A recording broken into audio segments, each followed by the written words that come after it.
हरियाणा च भी ऑक्सीजन की कमी है, पर सेहत मंत्री दावा कर रहे हैं कि इन्नी समस्या ऑक्सीजन की कमी के नाल नहीं बल्कि इसकी ट्रांसपोर्टेशन वड्डी समस्या है। तो उन्होंने दावा किया है कि लॉकडाउन आखिरी बदलते तौर के उत्ते लागू किया गया है। सेहत मंत्री ने लोगों को अपील की है कि सरकार के दिशा निर्देशों की पालना की जाए। हरियाणा में हमें जरूरत तो 300 मीट्रिक टन की है और 252 मीट्रिक टन हमें अलॉट हुआ है। उसमें से भी जो उड़ीसा से हमें अलॉट हुआ है वो हम पूरा ऑक्सीजन उठा नहीं पा रहे हैं क्योंकि टैंकर्स नहीं मिल रहे हैं। जितने हैं वो हम बाई एयर भी भेज रहे हैं।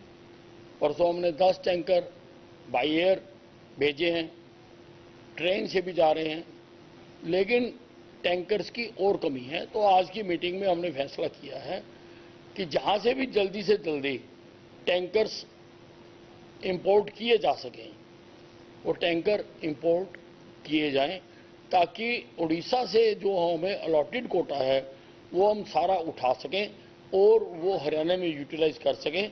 अगर वो कोटा सारा आ जाता है तो हरियाणा की कमी बहुत हद तक पूरी हो सकती है। अब उसके लिए अधिकारियों को आदेश दिए हैं, जहां से भी जल्दी से जल्दी हमें मिल सकेंगे वो हम करेंगे।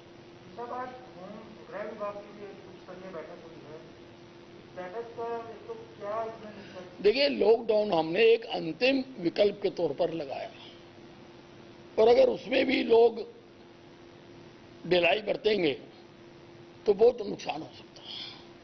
इसलिए मैंने अधिकारियों को आदेश दिए हैं कि लॉकडाउन को पूरी सख्ती के साथ लागू किया जाए। जनता से भी हमने अपील की है कि वो अपने घरों में रहें, घरों से बाहर ना निकलें और कोई भी आदमी बिना वैलिड डॉक्यूमेंट के जिन कैटेगरीज को छूट दी है वो बिना वैलिड डॉक्यूमेंट के घर से बाहर ना आए। अगर आएगा तो हमने कह दिया कि उसके खिलाफ सख्त कार्रवाई की जाए। सख्त कार्रवाई की आम लोगों की परिभाषा में तो क्या है? नहीं, सख्त कार्रवाई में एफआईआर भी दर्ज हो सकती है, उसको अंदर भी किया जा सकता है। और दूसरा ये कहें क्योंकि लॉकडाउन का रेगुलर जो लॉकडाउन है उसका दूसरा दिन है, क्या इसे आगे बढ़ाया जा सकता है या स्थिति की समीक्षा? नहीं, इसी में ही स्थिति नियंत्रण में आ जाएगी। तो इसके लिए कोई हम समीक्षा के लिए बैठक भी रखेंगे? बिल्कुल रेगुलर हम मॉनिटर कर रहे हैं।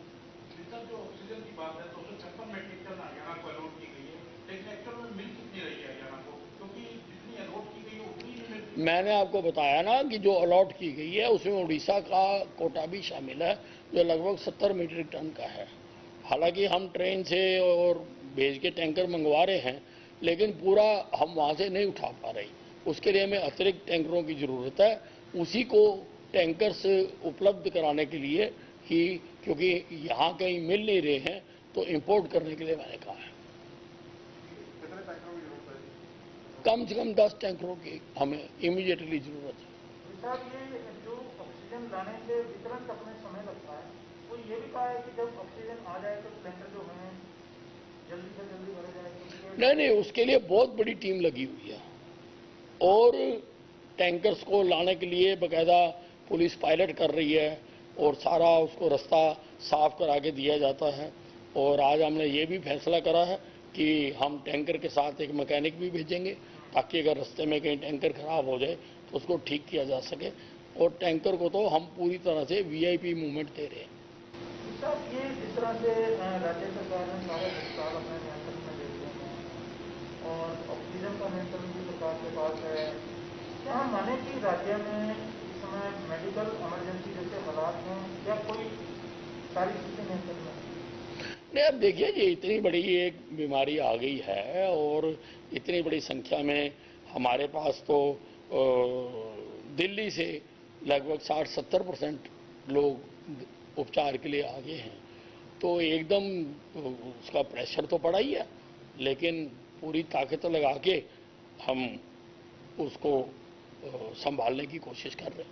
ये जो मेडिकल इमरजेंसी उपयुक्त केंद्र लगाता है कि राज्य अगर चाहें तो वो डिमांड कर सकते हैं इसके लिए या जो प्रपोज कर सकते हैं नहीं नहीं, मतलब तो काम कर रहा है सारा डिपार्टमेंट। ABP Sonja, जोश जज्बा जुनून।